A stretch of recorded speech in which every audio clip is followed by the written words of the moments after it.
Hello, Scorpio. Welcome to your October 2024 General Tarot reading.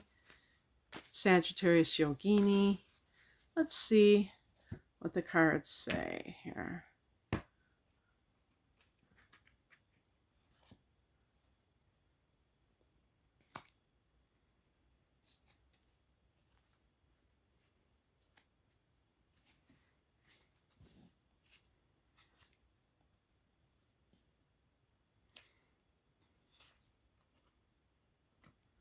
Ooh.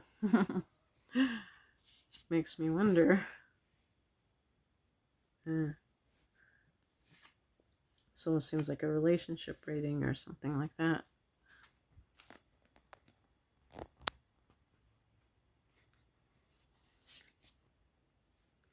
Ooh. Ten of Pentacles. It's not...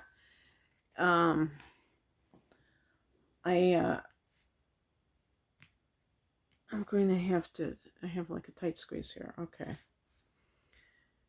The heart of the matter is the Temperance card. This is a card associated with Sagittarius, and it really is about as above, so below. This, I don't know if you can see, but this man has angel wings. And yet, look, he's got construction boots, which is kind of earthy, and the angel wings are ethereal. So in your life, have you tended to, recently, have you been too much of one thing and not enough of the other? Have you been out in the ozone, astral projecting, and then you forget to pay your light bill? Or are you somebody who is just, nose to the grindstone and just about making money, keeping your body alive, but what about your spiritual side? So maybe there's some imbalance there. But there is some kind of, because we got this card, so maybe it has to do with a person who is a Temperance, like a Sagittarius type of individual that you're dealing with. Is this person right for you?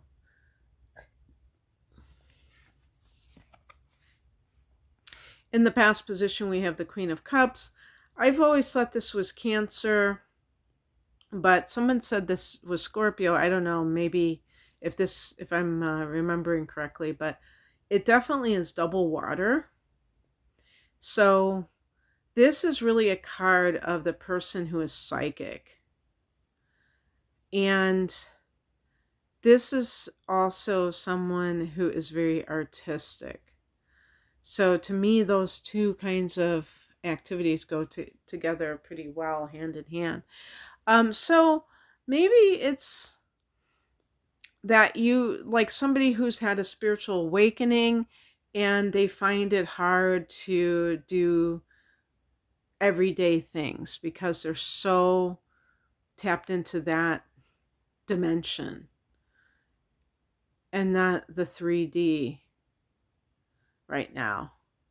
And what I would say personally is I don't think that that's necessarily wrong. Maybe for some people, they need to kind of really be there, and that's how they will be able to integrate it later on, because let's face it, we're raised and indoctrinated with the material world. And just because you're a spiritual person doesn't mean that you haven't been indoctrinated for the material life. So there are still things that have to be kind of balanced, and sometimes it isn't going to be a perfect fit. Sometimes you might be devoting a lot of attention to that side of life. The higher message is the Hangman. I feel like you're trapped between You could feel like you're trapped between two worlds, or I think that there's it's like actually like this in between state. So you might feel like you're in limbo, but it's simply that you are in between two worlds. As a matter of fact, when I look at that solar eclipse in Libra, that's falling in your 12th house. So that's perfect for what we're talking about here, because it could jumpstart your spiritual path and really feel like, really make you feel like you're in a state of unreality for some people. If this is connected to love, um, you may be dealing with someone, maybe they are um, deceptive or something. I'm a Sagittarian, so I'm not like downgrading Sagittarians, but maybe this person is kind of that carnal desire. Wasn't there a movie called Carnal Desire or something? um, Maybe it's one of those kinds of things. Oh, carnal knowledge, yeah. And it's like you might want the relationship to be something more than what it is. And so this card is like you're being, I was going to say you're being played, but it's not necessarily like that. It could be that this person has you where they want you, and you might be waiting to move forward, but you might wait till the end of time. So you have to, it's like the hangman can sometimes be like the Christ complex because it's connected to Neptune. Neptune is a ruler of Pisces, where you're sacrificing your own life itself. I mean, your own like daily life, waiting for this person to get their act together, to commit or whatever. And I would assume that's what you want. And you might just be hanging there in limbo, being jerked around, in other words, and not in a good way. Um, what crosses you is the Two of Cups. Yeah, this card of commitment, which Scorpio is all about, typically. And this is a card of reunion, so maybe this is somebody from your past, always a possibility. But the point is that this could be a very slippery fish, this person. So keep that in mind. What's coming in is the Ace of Cups. This is new beginnings in love.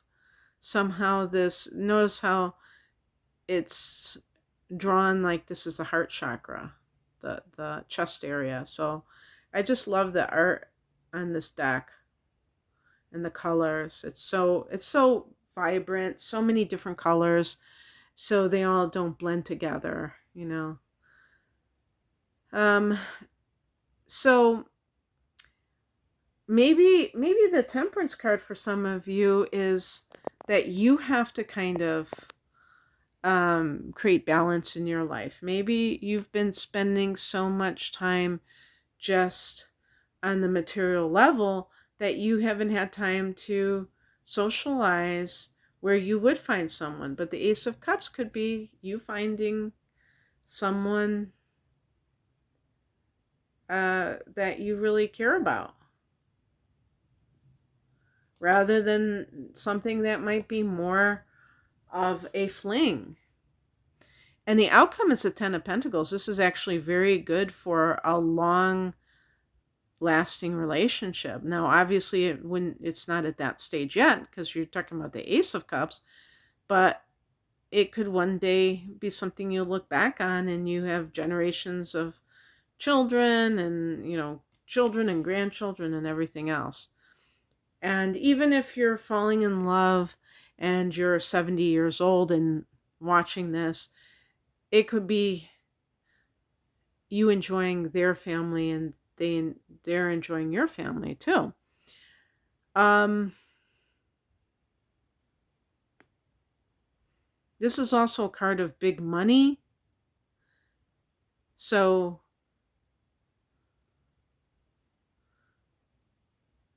it's something.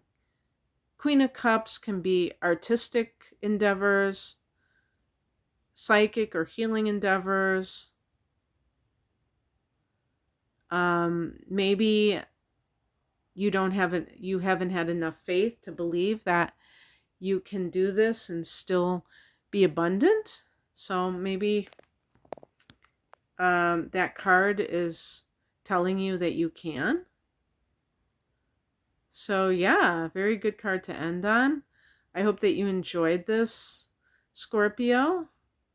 If you would like a private reading, please go to rainandmoonastrology.com and see the different readings I offer. Take care. Bye.